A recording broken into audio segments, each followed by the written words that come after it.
আজ হঠাৎ এটা আমার সাথে কি হয়ে গেল? গণেশের বাহন ইঁদুর আমার কি ডেইলি ব্লগ ডে 39 নম্বরের ভিডিওটা বাজার থেকে শুরু করেছিলাম। আজকে যেহেতু ঘাটবার, সেহেতু আজ অনেক ধরনের মাছ এসে, যেমন এখানে ভেটকি মাছ আর শিঙি মাছ। সে যাই হোক, চলো এবারে আমার দোকানের দিকে। দোকানে এসে বসতে না বসতে দাদু আমার চা নিয়ে আজকের দিনের প্রথম কাপ চা খাচ্ছি।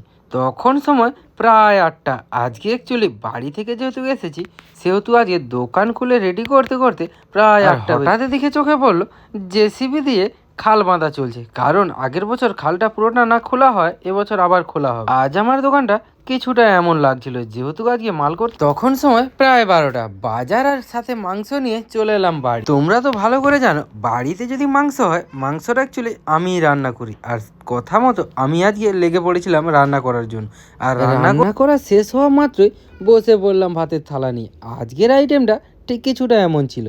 চলো এবারে খাওয়া শুরু করা যাক আজকের আইটেম। বিকেলবেলা দোকানে এসে দেখি আমার একটা 6.5 কিলো বইতালের ভেতরটা ইঁদুরে পুরো নষ্ট করে দিচ্ছে। হায় হায়, আমার আজকে কত বড় লোকসান হয়ে।